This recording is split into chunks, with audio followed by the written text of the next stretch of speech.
Hello, everyone, and welcome back to Introduction to American Government. Today, I want to spend a little bit of time talking to you about Congress. Congress is an enormously complicated institution, bicameral with both the House of Representatives and Senate.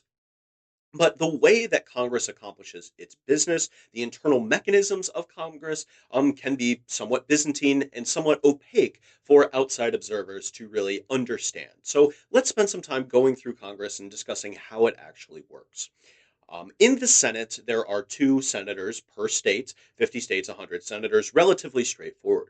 House of Representatives, on the other hand, a little bit more complicated. As a result of federal law, the total number of representatives is set at 435. But despite the fact that every state gets at least one representative, all states or representation in the House of Representatives is apportioned or otherwise distributed on the basis of population. Now, every 10 years, there is a census, right? The decennial census or decennial census. This basically attempts to estimate how many people live in each area around the country. The House of Representatives, through the redistricting and reapportionment process, take this information and try and make it roughly equitable on the basis of representation for where people actually live. Currently, it's about three-quarters of a million people per representative within the House. And as states gain and lose the population, they will gain and lose seats in the House of Representatives. This is why, or one of the reasons why, the decennial census is so important. Now, this entire process of redrawing the House district lines after the census, after reapportionment, within this way is the purview, is the responsibility of state legislatures. So it's really important those elections that occur in the year ending in zero or ending in two, depending on how quick this process actually is. Essentially, after the census occurs and reapportionment is determined on how many seats each state is going to have, the state legislature itself will oversee the process of redrawing the federal House of Representatives lines. Now, you may or may not be familiar with the term gerrymandering. This is the idea where state legislatures redraw those lines in a manner that is advantageous to their political party. This is not, technically speaking, illegal. Indeed, this is very much endemic or long lived within the American political system. Going back to the 19th century, state legislatures have been gerrymandering districts in order to gain a political advantage. The Supreme Court itself has basically washed its hands of the entire system, saying, we don't want to get involved in this kind of political question. There are some limitations on gerrymandering. You cannot use computer models in order to get a perfectly gerrymandered state. Also, the resulting districts cannot have a racially disparate impact on the eventual scope of representation. This was the Shelby County v. Holder case in, I believe, 2013. But outside those kind of broad restrictions on the process of gerrymandering, on the process of redistricting, it is largely up to the state legislatures to do this in a way they see as advantageous to their own aims here. So that's how the districts within the House of Representatives are actually parceled out. And this can have a really significant effect on the eventual composition of the chamber itself. Now, let's move to a discussion of the leadership structure within Congress. It's a little bit different in both the House and the Senate. Senate is a little bit easier, so let's talk about that one first. In the Senate, the most influential or the most powerful position are the Senate majority and minority leaders. These are positions that are elected from amongst the constituency within the chamber itself. So the senators for the Democratic, for the Republican Party, they determine who is going to serve as the leader. As the name implies, whichever party is in the majority or the minority, their leader will be the majority or minority leader. Also important here are whips. Whips are those who whip up some support amongst that party within that chamber. Essentially, their role is to gauge the support among the rank and file for particular legislation, for particular proposals. They're the ones who go around and basically ask everyone, hey, if we propose this, will you vote for it? And if the answer is no, ask that individual senator, what would it take for you to vote for this particular proposal? They're the coordination mechanism. They're the ones who are feeding information to Senate leadership in order to basically govern what proposals, what bills, what pieces of legislation are going to be proposed in any given legislative session. Important to note here in the Senate, the vice president basically serves as the president of the chamber. The vice president's really only role in this is to cast their vote in the case of a tie. They are the tiebreaker. Most times there's not going to be ties in the Senate, so the vice president basically goes off and does something else. In their place, there is a position called the president pro tempore or the temporary president. This is generally speaking, the longest tenured member of the majority party.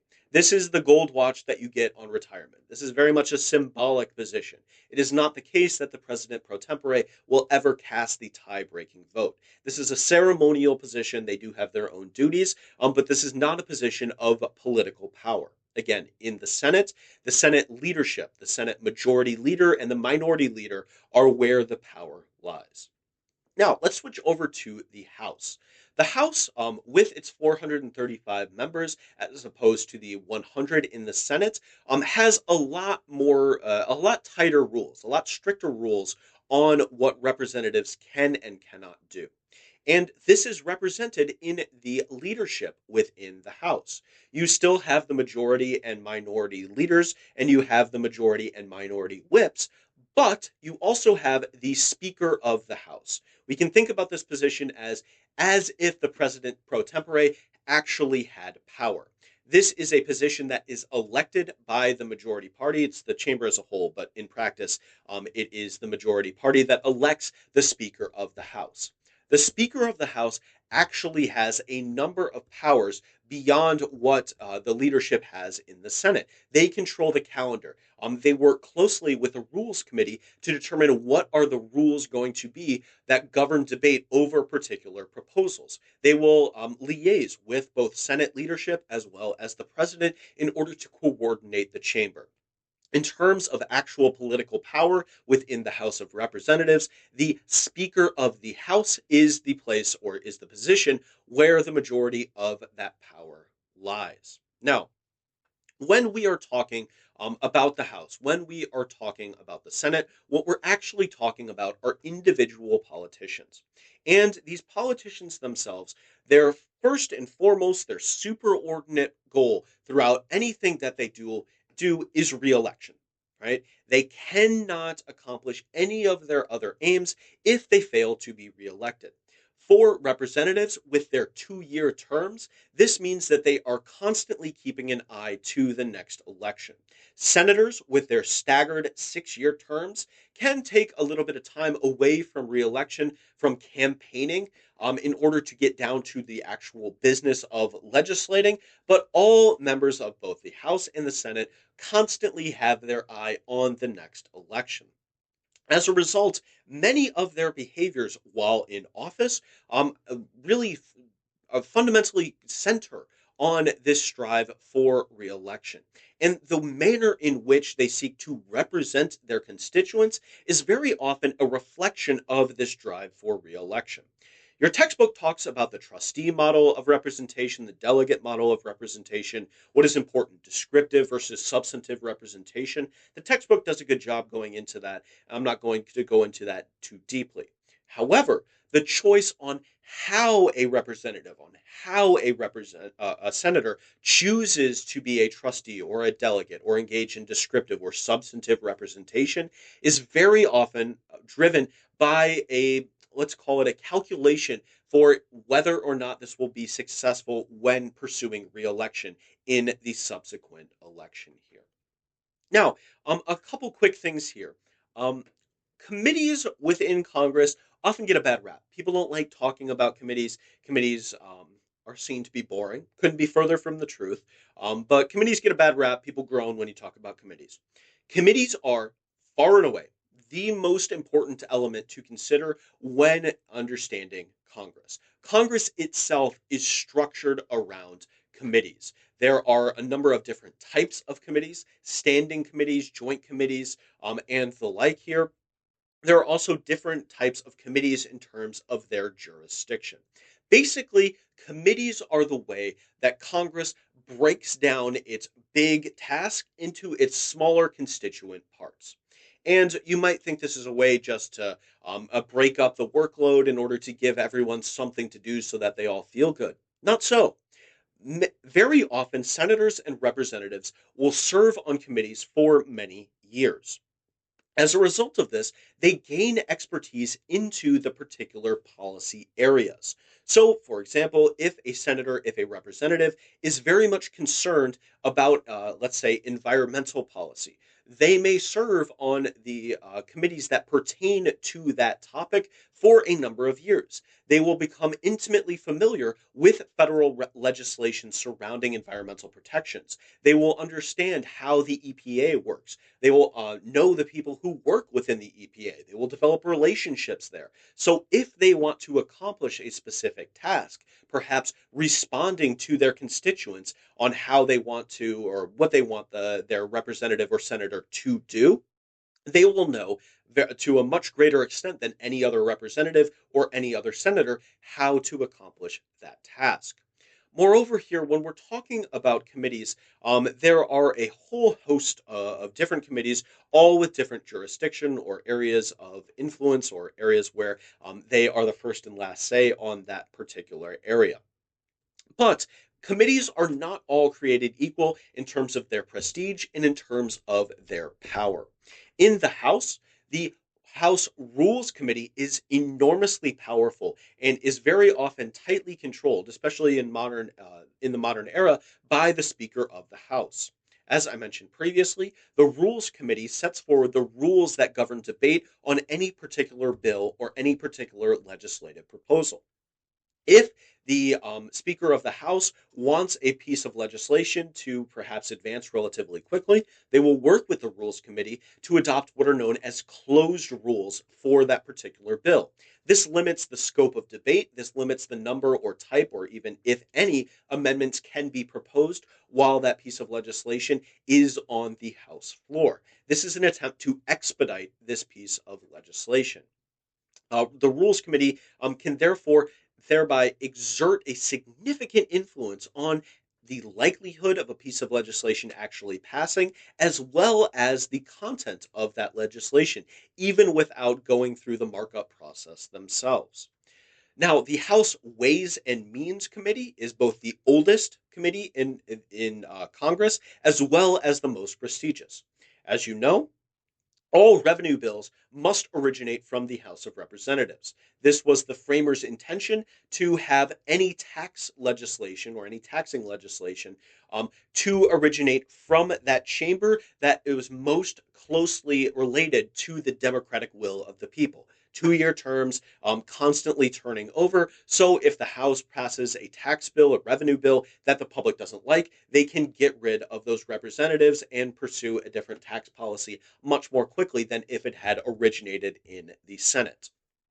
Finally, in both chambers, the Appropriations Committee are probably the most powerful committees within American politics today. We can think about these in terms of them being spending committees, where those monies are going to go, where the tax revenues are going to go. They have a great degree of influence over what is known as authorization language, or basically all of the executive agencies, what their scope is, what they're going to do, and how they are going to get funded in order to accomplish those aims. As you might imagine, this provides the appropriations committees an enormous amount of power. And many of the other senators and representatives, if they are not on the appropriations committee, will be willing to trade favors with members who are on the appropriations committee in order to accomplish their spending priorities in that particular legislative session. So the Rules Committee, the Ways and Means Committee in the House, and the Appropriations Committee in both are enormously influential. Foreign Affairs is another prestigious one, and the like. Now, important to note here that individual legislators are going to pursue committee assignments in line with what they perceive to be in their reelection interest, right? What is in their electoral interest. Now, if, for example, you are the senator from Alaska and you're thinking about which committees that you want to serve on, you'd be well served to serve on the natural resource extraction oriented committees or on the committees that pertain to wilderness protection or the like. It depends on what your focus is, but committee assignments and committee selection itself is a function of the attempt for reelection.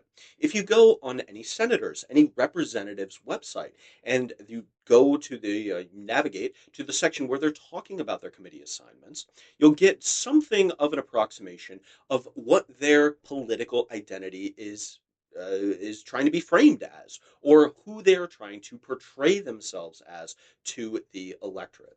While perhaps not the most exciting part of American politics, committees are enormously important when trying to understand Congress and can tell us a lot about individual politicians, individual senators, representatives on that basis. So that's all I have for you today. Enjoy the rest of your day, and I will see you next time.